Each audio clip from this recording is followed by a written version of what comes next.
I need to get out of God's way. But they still have a stronghold on that kind of thing. So well, before we go into details, I'm sorry, I apologize. Please tell the viewers your full name and about your book and a little bit of your background before we go back to detail. It slipped my mind and I apologize. Go ahead. First of all, he didn't even tell us we was recording nothing anyway, so let's just start there. Okay, well, but anyway. This is for the Team Barbiana TV and on Facebook, Instagram, Twitter, and LinkedIn. Thank you for viewing. Please share, like, and subscribe. Go ahead. So anyway, my name is Lisa Bennett. I am a consultant, business and strategy consultant, but mostly my area of expertise at this moment is because this is just what I want to focus on. It's personal development. So if you're looking for a way to figure out how to shift your mindset and get yourself out of God's way so that He can bless you with the things and the journey He wants you to really experience on this side of heaven, then give me a call at www.iamIhaveIcan.com, and I gave you a URL and let's say give me a call, right? Or call me at 219-689-5429 look, that's the phone number. The book that Eric mentioned, I wrote a book called Just Keep Living, which is about conversations between myself and my grandmother at a time that was very dark in my life. And so the book shares some of the conversations and how I made it through part of that journey. And you know, those journeys are every day. So it's just wisdom based on the views of a 90-something-year-old woman. And so I'll tell you that up front. But I think that's about all I need to share. Again, if you look for professional development, personal development, go to my website, iamIhaveIcan.com, set up a breakthrough call, and then we can talk about your journey. Thank you very much. View my website at teambarbianaevents.com, and I will direct you to Ms. Lisa ASAP.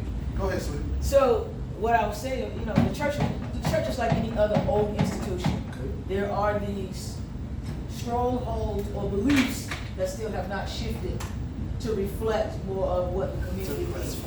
Right? There have always been more women in church than men. Yes. Right? Yes. So then why is the pulpit dominated by patriarchy? Ooh, preach. Because patriarchy still believes that it's in charge. And so that has an impact. And it hurts me. I'm glad you opened up the door because I'm going to walk in and I might walk in kind of hard. So bear with me if I do. I talk to my peers all the time, and a lot of my peers, positive and negative feedback I receive, they always talk about the leadership of the kingdom, aka administration, aka pastors, deacon, whatever it may be. And they start looking at the flesh of the leadership instead of just looking at within. See where I'm coming from? Okay. Because I got friends. I don't want to go to church because the pastor wears a nice suit. He's arrogant with this. He drives a nice car. They don't give enough back in the inner city or whatever it may be. And I always tell them, eliminate that thinking. Please eliminate that thinking. Come to the kingdom with me. There's a lot going on that you can learn from, you can grow from, and you can share with others that you learn. Go ahead. So I would agree to some degree you said eliminate that thinking, but I also say that you're challenged by that thinking as well. Everything you illustrated prior to making that point was an illustration of still having limited thinking about what could be going on. Okay, go ahead. Because you don't know the answers why, short of having a conversation with any particular pastor or senior pastor about a specific situation, yes, you're making also judgment about they maybe skipped over these women. I don't know if they skipped over them. Okay. I don't know. I didn't have any conversation. Okay. So in order for you not to make presumptions as well, you have to have that conversation. So you're falling right into your own trap. Agree, and I can swallow that. I can swallow that, and I can only swallow it from this aspect of it. I'm not in that circle, so I don't need to know. That's one. We're talking on it. But wait. So here's the problem. If you're not part of the conversation, then what I'm going to say is assume that everything is on the up and up because you don't know. That's part of the issue with us as Christians. Okay. We want to talk about stuff we ain't got the information. Okay. So why render an opinion? And I agree. Either go get completely informed about how it was presented and rolled out and decided, or stop conjecturing, stop trying to put your opinion about what's happening. And so, back to your thing, what you said, your fellas, he wear a nice suit, she got this. You represent the King of Kings. Why wouldn't you have the nicest suit and robe and house on the block? If you're representing the great I am, why should you be poor? Especially if your stuff is in order. You should never have to experience, again, old school versus new school. Yes. We always think, well, if the preacher want to have a nice house, that means he's still. If the preacher wants this, that means he's doing this. If the preacher got that, means it means that he's serving God. That's what it means. And how about if you serve God the way that he's required to serve God? Yes. Now, again, I'm not saying they all doing it right. Okay. I'm not even, but if I take it on just a face basis and I'm trying to dig too deep, Face back, okay. and I say, this is We a gonna- man of cloth We're gonna stay on the surface, okay? who's doing what he's supposed to be doing, he should have a nice car. What it look like? What it look like McDonald's saying they got the best burgers and they got the raggediest commercials, or they don't have no commercial, no advertisement. How God gonna say he the best God, and his advertisement, billboards, preachers, Yep. look a hot mess? Agreed. I can swallow that. I'm only speaking, I'm speaking from all levels, all ages, blue collar and white. That's all, you know. Because remember, I receive them all in the Team Barber studio. So, and we just have wonderful dialogues regarding that topic. Now, I'm going to go back to the clergy women. I agree. I'm not in that room during the conversation, so I don't know what's going on. I can only speak of several bad experiences that I encountered from the powers that be.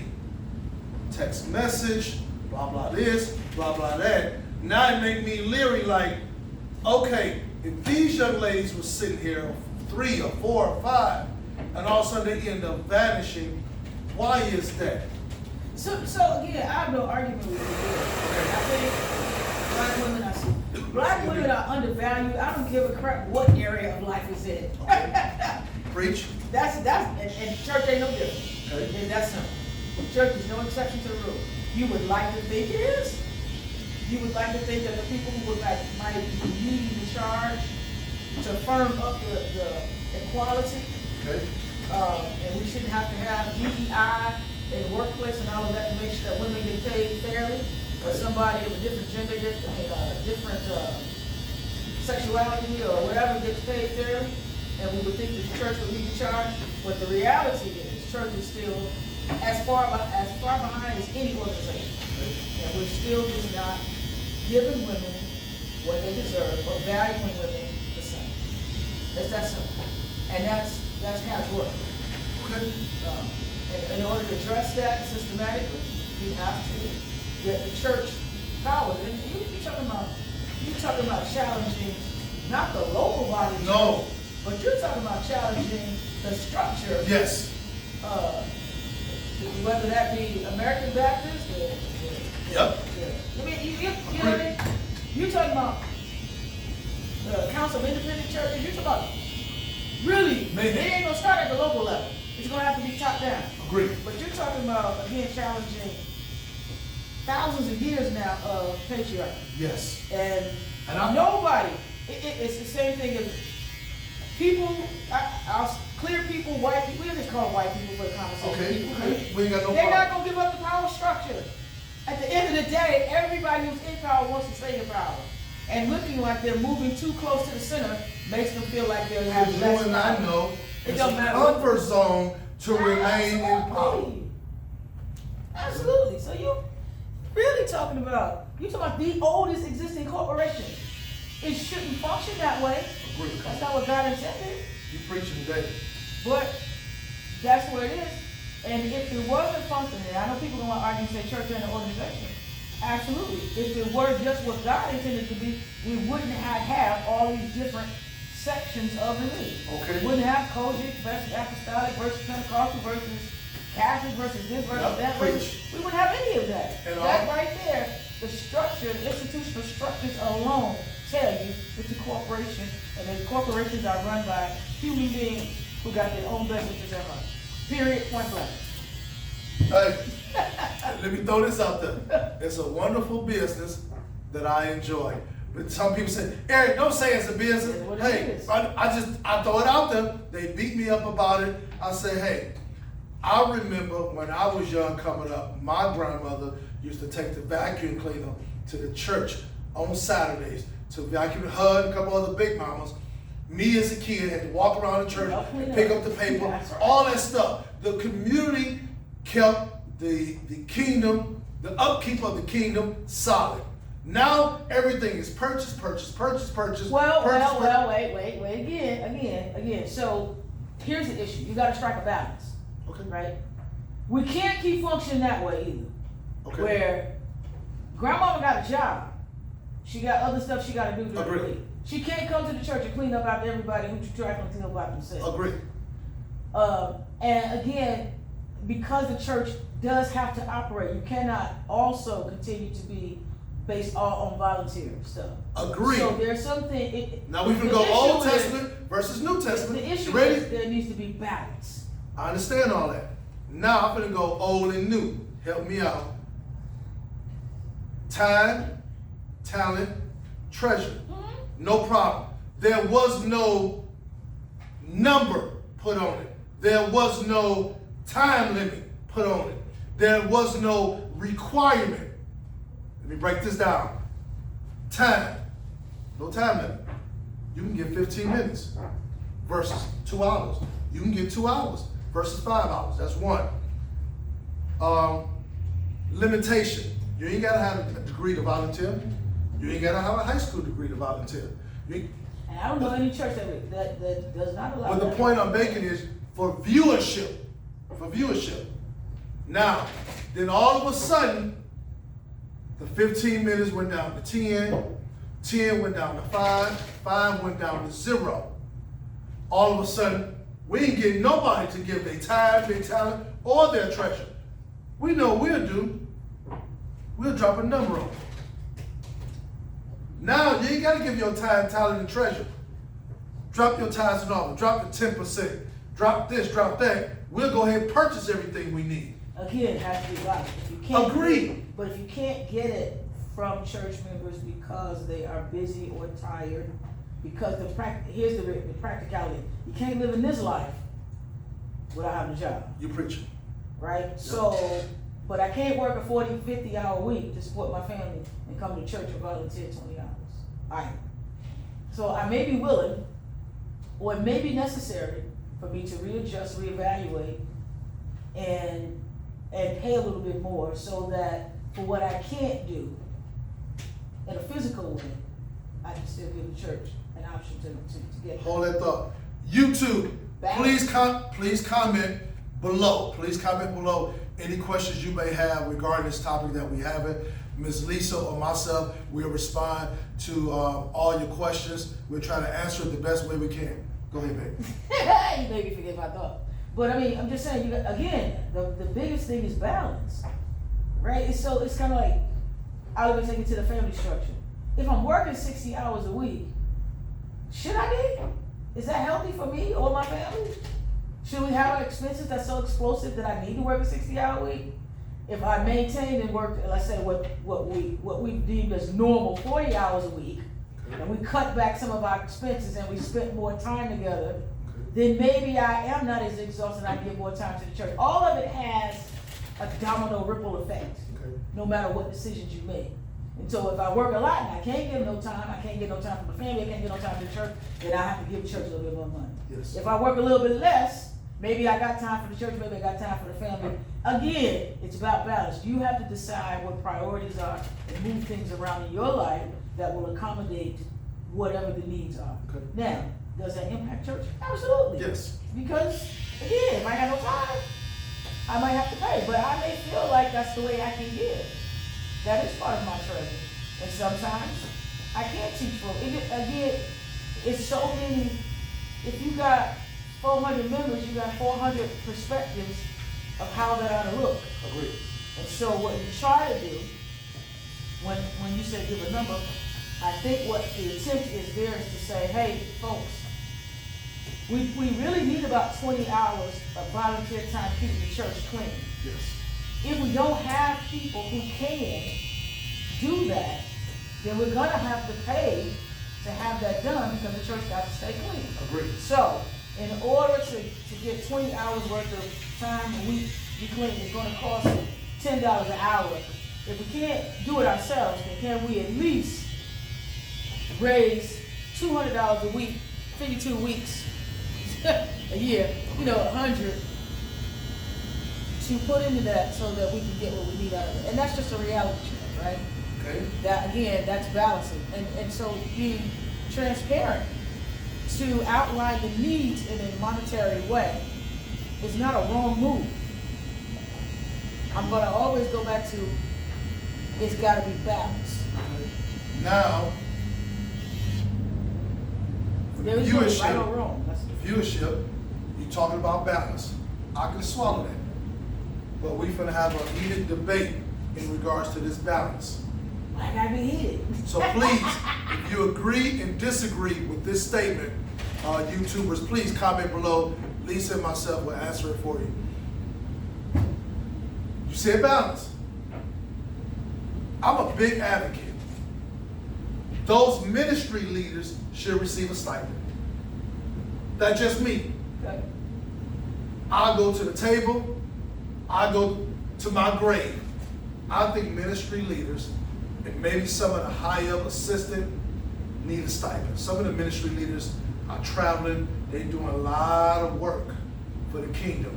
And is it really for the kingdom, or is it really for the pastor?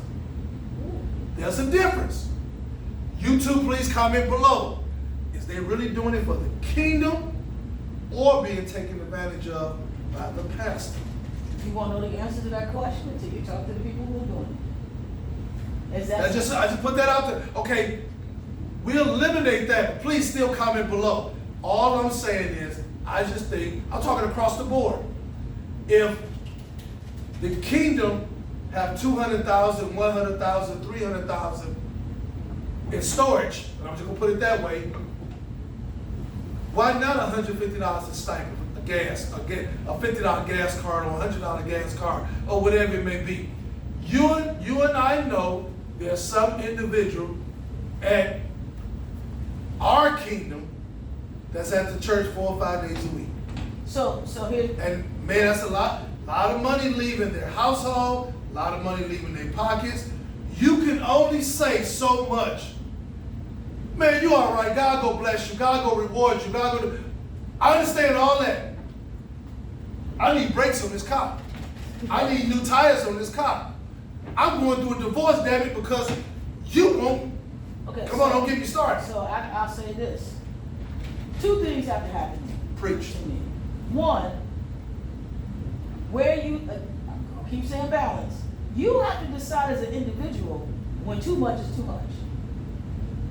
So I'll use my own. I'm part of most of the time. No. Because what they say is hold on. the pastors of these kingdoms is the second coming of God. That's what people be saying now. This pastor over here, this pastor over here, he's wonderful. This pastor over here is garbage. He must be this. He must be the second coming. He managing 2 churches. Come on now. You got to be an adult and decide what's right for you. So there are 2 things. First, from a tax perspective. Okay. And a real practical perspective. If you go to the church that much, the IRS says if it's volunteer work, track it.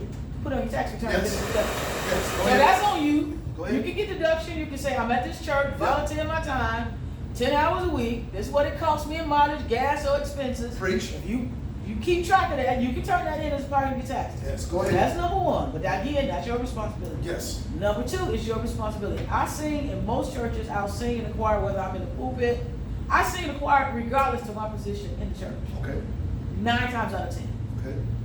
I decide. Now, I do know that our pastors, senior pastors will go and they will have 2 or 3 concerts.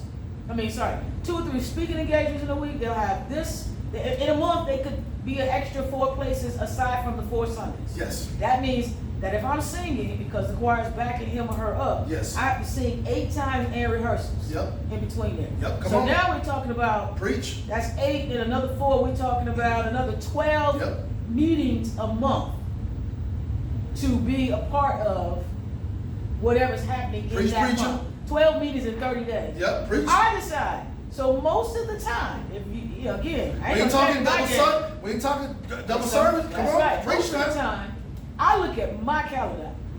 I go to Sunday, and if I can't make that Sunday because I got something else in my life, I may pick another one of those programs that the pastor is singing or preaching at during the week. Okay. But I don't hold no guilt for not showing up for 12 outings in a month. Okay. I have to decide which ones are important. Am I going there for him? Am I going to make him look good? I'm going to minister. Anytime that I sing, I'm going to minister. You preach And it. I decide, you know, my goal is to be there Sundays Okay. with my regular service where people can expect that they can hear me minister if they attach to that. But I ultimately, just for the record, we not talking about our kingdom. We talking about just worshiping in general, church in general. I just want to put that out there. Go ahead. but I decide which of those things I'm going to support based on whatever else is going in my life. Again, balance. I'm not going to try to sing 12 nights in a month. Okay. That's not happening. And even We ain't talking revival now. well, again, We ain't talking anniversary but I now. still decide on that. Agree. Sometimes I don't show up for those things, Okay. but I make it known I ain't coming. Okay. I've been here 3 times this week. I'm not coming back no more. I got other stuff I got to do. Agree. Because that's just the way, that's the hand life is dealt me. Yes. Now there are other weeks I show up for, other months, other years, I may show up for every last month Okay. because I've been able to fit that in. But I don't hold no guilt about it because I'm giving what I can give at the best level I can give, and that's what God requires. Okay. Not you to meet man's standards of what you ought to give, but to meet his standards and be okay with him. But I agree. You and I know meeting man's standards is the priority It's a waste of time. for a lot of individuals today. But you're not going to meet man's standards. But it's, hold up, it's a lot better to get things accomplished. But here's the problem. And then you and I talked about this. People will please me to get quick results than pleasing God and gotta wait. Understood. I'm just gonna give you the preacher today. Understood. All I'm saying is, let me turn you around. I want you to get here's the problem. Here's the challenge on that. Let's go back to the original thing. There are movements being made in the church. We started out talking about women being put in place or looked over, if Yes. you will.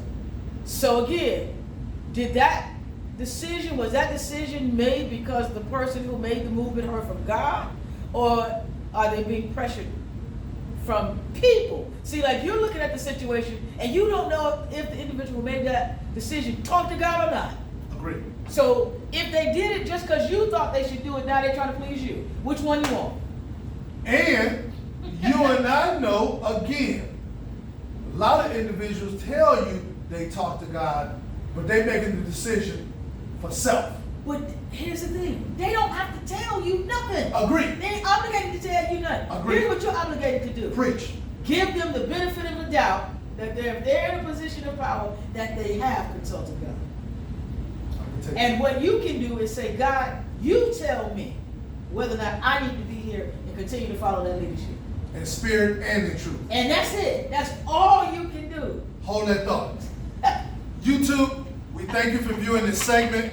Part 2 will be coming soon. Lisa, anything you want to say? Nah, just stay on your knees and pray to God for direction for you. Don't worry about the preacher. Don't worry about the other leadership of the church.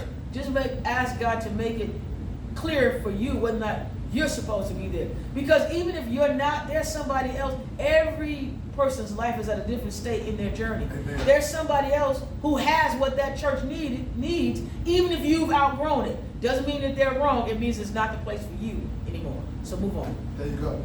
Thank you, guys. This is your boy, Team Barber. Thank you for viewing this channel, Team Barber TV. Lisa, I love you. Tell your wife I love you when I see her. I love her when I see her. We out here. We go wave.